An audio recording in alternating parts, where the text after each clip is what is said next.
데살로니가전서 4장 3절 말씀 다 같이 한 목소리로 받들도록 하겠습니다.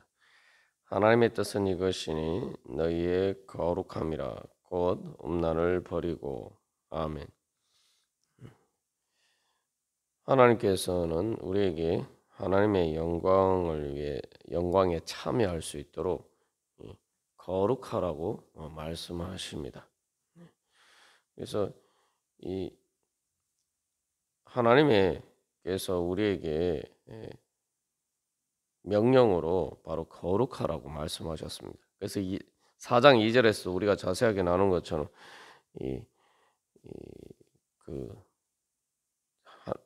사도 바울이 데살로니가 교회 성도들에게 권면할 뿐만 아니라 또한 그러한 권면은 하나님께서 기쁘시게 하는 그 모든 것을 명령으로 주었다라고 이야기한 것처럼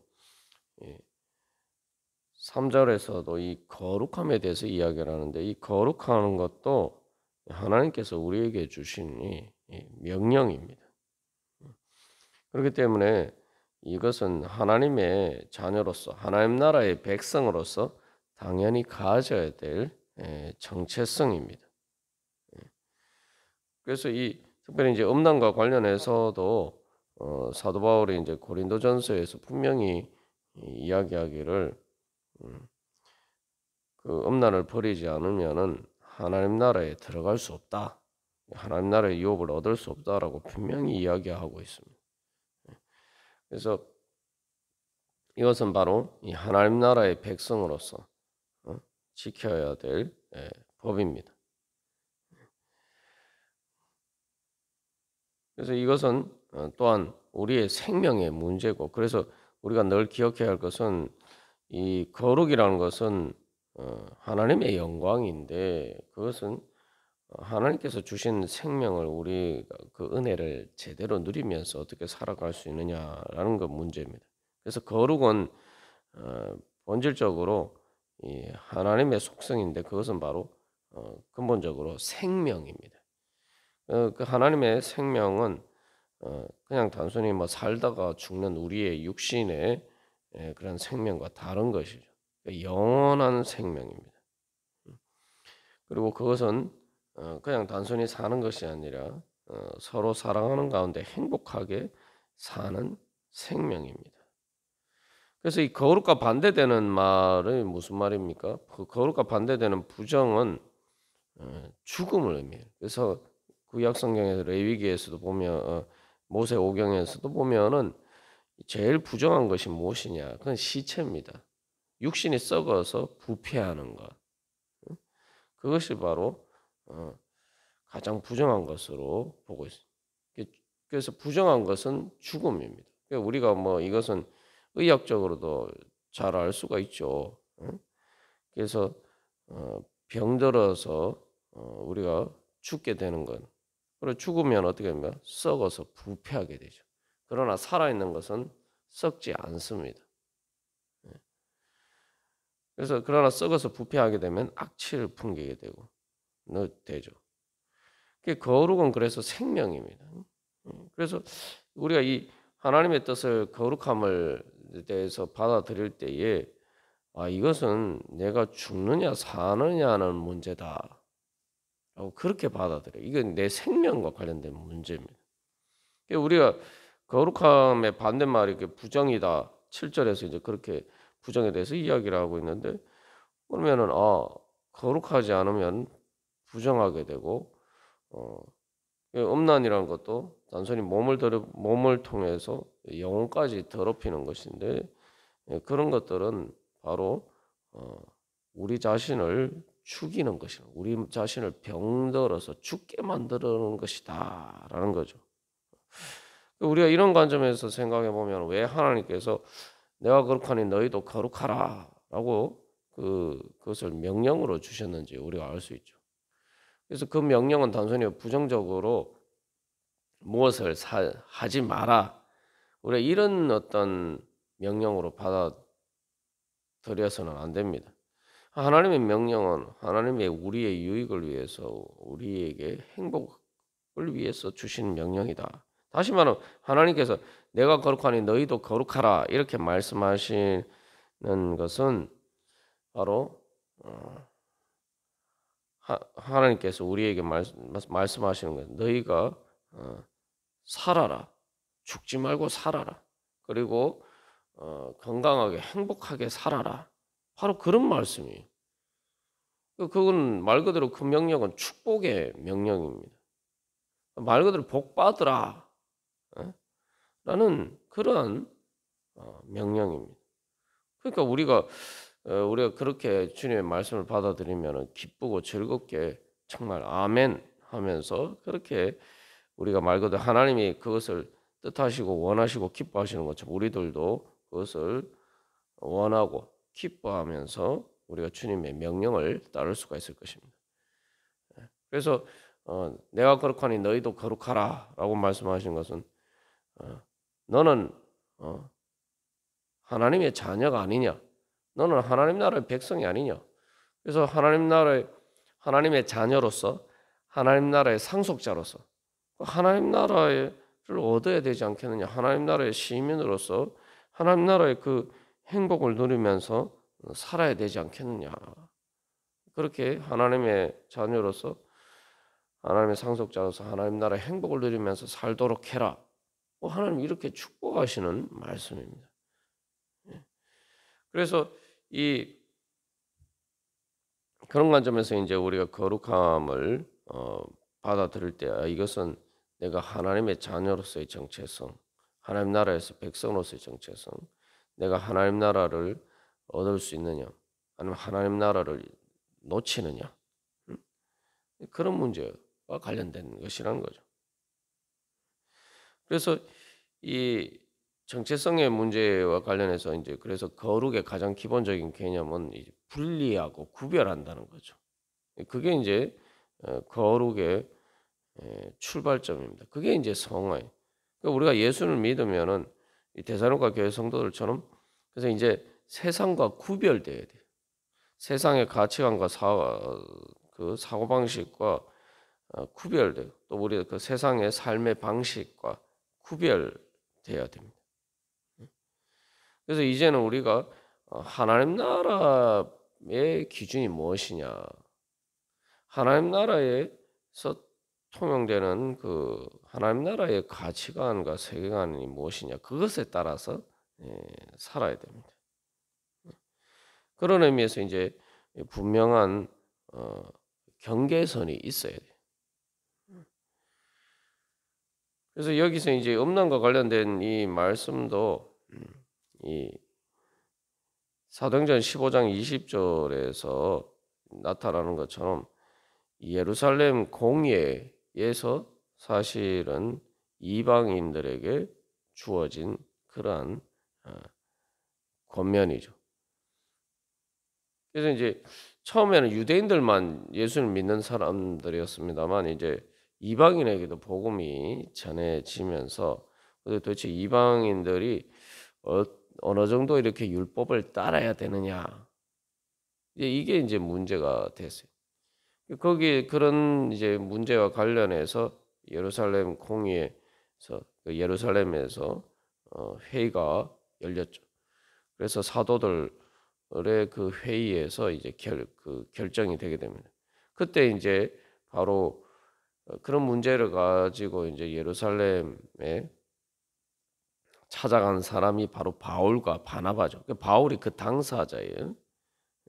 그리고 그때 그 공의에서 정해진 그 내용들을 가지고 이제 이방인들에게, 그러니까 예수님을 믿게 된 이방인들에게 이제 예수님을 믿는 사람으로서 그리스도인으로서 어떻게 살아야 되느냐라는 것을 이제 그 어떤 행동 준칙을 정해서 이제 전달할 때에 바로 그것을 이제 받아서 이제 바울과 같이 이제 그 안디옥 교회에 가지고 전달하게 된 사람이 바로 이제 그때 이제 바로 신라가 예루살렘 교회에 소속된 신라가 바로 바울과 함께 그것을 이제 전달하러 가죠. 그래서 이 데살로니가 전서에 이제 실루아노라고 나오는 게 바로 이제 신라죠. 그래서 요 예루살렘 공의회가 일어나고 그 결정이 되고 얼마 되지 않아서 대략 뭐 한 1-2년 정도 지나서 바로 이 데살로니가에 바울이 복음을 전하게 됩니다. 예, 그런 관점에서 요 지금 4장 3절에 예, 그 엄난을 버려라 이런 이 말씀이 그 사도행전 15장 20절에 나오는 예루살렘 공의회의 결정 내용과 이제 문구가 같습니다. 그래서 예, 거기에서 이제 사도행전 15장 20절에서 다만 우상의 더러운 것과 음행과 목매어 죽인 것과 피를 멀리하라고 편지하는 것이 옳으니라고 되어 있는데 거기서 이제 거기서는 멀리하라고 이제 한글로 번역이 되었습니다만 여기서는 이제 엄난을 버리고 하고 버리고라는 말과 멀리하라는 말이 이제 같은 이제 단어입니다. 그래서 거기에서 이제 음행을 멀리하라 이렇게 이제 여기서 엄난을 버리고 이게 이제 같은 이제 예, 말을 사용하고 있어요. 그래서 요 이제 예루살렘 공의회 때 결정된 것은 이방인들이 구약의 그 율법을 유대인들처럼 지킬 필요가 없는데 그러나 우상의 더러운 것과 음행과 또 목매어 죽인 것과 피를 멀리하라. 요것은 이 정도 선에서 이렇게 그것은 지켜야 한다. 이제 그렇게 이제 율법에서 지켜야 될 내용들이 이제 그렇게 이제 정해 준 것이죠. 그래서 한마디로 말하면 이제 구약의 율법의 이제 제의적인 것과 관련된 것들, 그러니까 제사나 뭐 이런 또 뭐 부정과 정결하게 되는 그런 뭐 그런 규정들은 적용이 되지 않지만 그러나 이 도덕적인 윤리적인 뭐 음행과 관련된 또 뭐 우상 숭배와 관련된 것은 이제 당연한 것이고 하나님을 섬기는 관점에서 그건 당연한 것이고 그것을 제외하고 이제 다른 이제 윤리적인 이 규정들은 구약의 율법의 윤리적인 것들은 여전히 이방인들에게도 동일하게 이제 적용된다는 것입니다.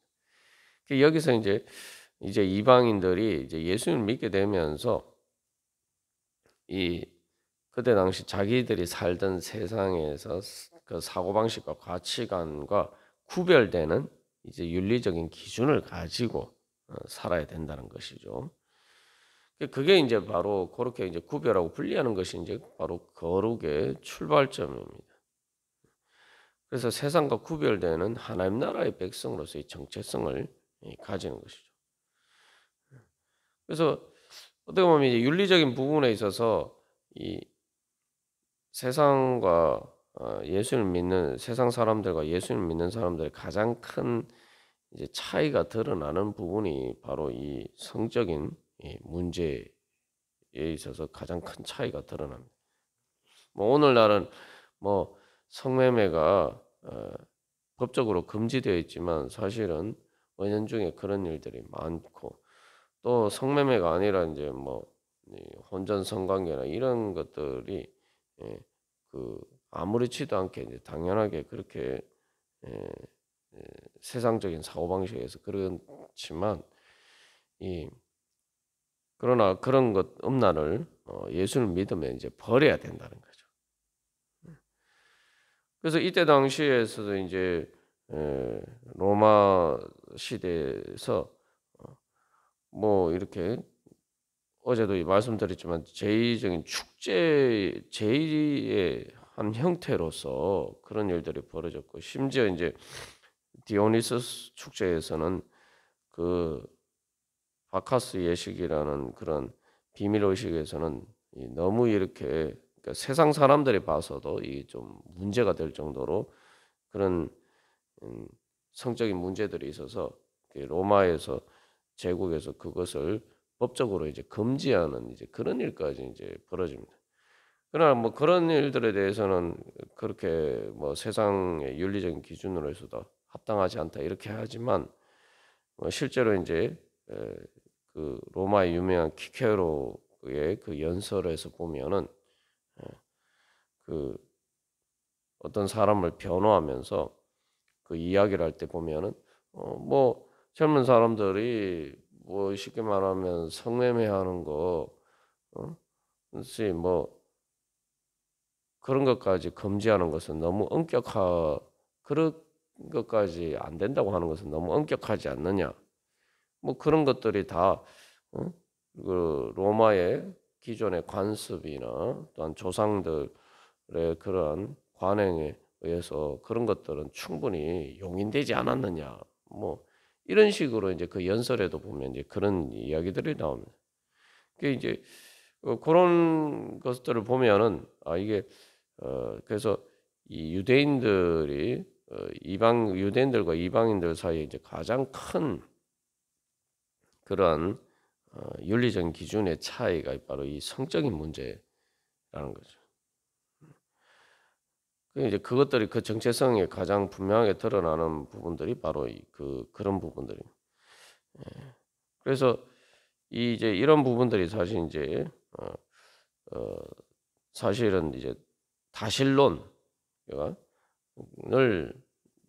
그러한 종교적인 배경에서 사실은 그런 성적인 것들 자체가 이제 제2의 한 부분이 있던 그런 이제 문제들이 있고 그래서 이게 이제 단순히 성적인 문제가 아니라 종교적인 것들 종교적인 제2로 그런 것들이 또 합법화되고 실제로 이제 가나안에서도 이스라엘 백성들이 있었던 그 가나안 땅에서도 아스타로 숭배나 뭐 이 바알을 숭배할 때도 이런 신전의 그러한 창녀나 창기와 이렇게 성매매를 하는 것들이 이게 예배의 한 형태이기도 했다는 거죠. 그래서 그것을 통해서 받은 그 매춘을 통해서 받은 돈을 신전에 헌납하는 이제 우리식으로 하면 이제 헌금하고 이제 그런 일들이 있었기 때문에 이제 있었다는 거죠. 그러나 이제 유대인들은 성경을 따라서 오직 유일하신 한 분 하나님을 믿었고 그렇기 때문에 이 그런 하나님의 신앙의 관점에서 바로 그러한 것들을 버려야 된다. 그런 것들을 그런 식으로 하나님을 섬겨서는 안 된다라고 분명히 하나님께서 이렇게 말씀하셨죠. 그런 면에서 이게 이제 참 유일하신 한 분 하나님을 섬기는 것과 그렇지 않고 다신론의 우상 숭배를 하는 이방인들 사이에서 가장 결정적인 하나의 어떤 윤리적인 기준의 차이가 바로 이런 문제들이었다는 것입니다. 그래서 이런 문제에 대해서 이제 사실은 이방인들의 입장에서는 그러니까 예수님 안 믿다가 이제 예수님을 믿게 된 이방인들의 입장에서는 이게 이제 익숙하지 않은 거죠. 자기들이 원래 살던 문화적인 관습에 의하면은 그게 이렇게 뭐 윤리적으로 크게 문제가 되는 게 아니란 말이죠. 로마의 그 유명한 키케로가 이야기하는 것처럼 그게 뭐 문제가 됐냐. 그 당연히 그거는 용인되는 그런 사회적으로 통용되는 그런 것이도록 이제 그렇게 이해가 된 거예요. 그런데 예수를 믿고 나니까 이게 정말 예수를 믿으면 이런 걸 정말 꼭 버려야 되나? 정말 그 업론을 버려야 되느냐? 이제 이러한 문제들이 현실적으로 대두가 되는 거죠. 오늘날도 이제 사실은 이제 그런 문제들 뭐 당연히 법으로는 뭐 성매매를 금지하고 있습니다만 실제로 뭐 이런 그런 문제들에 대해서 사실 법적으로 금지하는 만큼 실제로 현실적으로 그것들이 제대로 이루어지고 있지는 않죠. 어쨌든 중요한 것은 이게 이제 세상적인 가치관에서는 아무렇지도 않은 문제가 전혀 윤리적으로 문제가 안 되는 부분들이 이제 예수를 믿으면은 버려야 되는 것이다. 이렇게 얘기를 하니까 이제 이게 어 과연 정말 그러한가? 물론 그래서 사도 바울이 분명히 데살로니가 교회 처음에 복음을 전하면서 그렇게 이제 이야기를 했지만 이제 그런 부분들에 대해서 다시 한번 분명히 이렇게 밝힐 필요가 있고 그래서 디모데가 아마 이제 데살로니가에서 돌아와서 그것을 이야기를 하면서 이제 그런 부분들에 대해서 좀 더 이렇게 명확하게 분명하게 좀 이야기를 할 필요가 있다. 아마 그런 얘기를 했을 것입니다. 뭐 고린도 교회에서는 실제로 이제 그런 이제 문제들이 교회 안에서 심각하게 일어났는데 뭐 데살로니가에서는 교회에서는 그 정도까지는 아니었던 것으로 보여집니다만 그러나 이제 그런 윤리적인 기준에 있어서 이렇게 흐릿해지고 또 정말 그래야 되나 뭐 그렇게 또 그렇게까지 해야 되나 이런 이제 에, 그런 이렇게 분위기들은 또 있을 수가 있었던 거죠. 어쨌든 중요한 것은 그런 면에서 이제 분명히 하나님의 백성으로서의 정체성을 어떻게 가져야 되느냐. 사도 바울은 그래서 그 거룩해야 되고 그것을 위해서는 이제 엄란을 버려야 된다는 거죠. 사실 이제 그래서 우리가 이런 문제들 가운데서 이런 엄란뿐만 아니라 이게 우리가 예수님 믿고 하나님 나라의 백성으로 살 때에 내가 정말 내 사고방식과 가치관이 정말 하나님의 기준에 따라서 하나님 나라의 기준에 따라서 내가 살아가느냐 아니면은 세상의 기준에 따라서 내가 그런 사고방식과 가치관에 따라 살아가느냐 세상적인 사고방식과 가치관에 의하면 그건 뭐 별 문제가 안 된다 대수롭지 않다 그냥 그래서 우리가 하나님의 그 거룩하심을 따르지 않고 하나님의 그 기준과 하나님의 그 준엄한 명령을 가볍게 여기고 뭐 꼭 그렇게 해야 되나? 왜 이런 식으로 살아가고 있지 않는지. 꼭 이렇게 엄난과 관련 성적인 문제뿐만 아니라 우리가 또 다른 문제들도 그래서 이 사도 바울이 이 사장에서 일단 성적인 문제를 이야기하고 그 다음에 또 이렇게 여러 가지 문제들을 이야기를 하잖아요. 성경에서 말하는 그런 문제들에 대해서 우리가 그런 잘못된 그런 세상적인 기준에 따라서 우리가 그렇게 살아가고 있지 않는가? 그게 뭐 대수롭냐? 이렇게 생각하고 있지 않는지 우리 다시 한번 돌이켜 보면서 나는 하나님 나라 백성으로 살아야 된다. 하나님의 자녀로서 살아야 된다.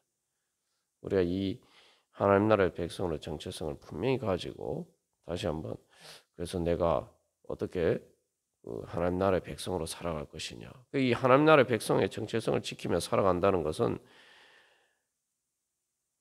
바로 하나님이 주신 거룩한 성령을 통해서 주신 바로 그 하나님 나라의 은혜를 내가 어떻게 실제로 누리면서 살아가느냐. 바로 그 문제라는 거죠. 하나님의 은혜를 내가 어떻게 믿음으로 받아서 그것을 누리고 또 나눠주면서 살아갈 수 있느냐. 바로 그 문제라는 거죠. 우리가 그런 관점에서 다시 한번 오늘도 주님 앞에서 우리 자신을 돌이켜보고 그 주님의 빛 가운데서 우리가 그 주님의 뜻을 따라서 그렇게 거룩하게 변화되어 가고 또 그러한 거룩함의 은혜와 능력 가운데 그 성령의 은혜와 능력으로 살아가기를 간절히 소망합니다. 다 같이 기도드리시겠습니다.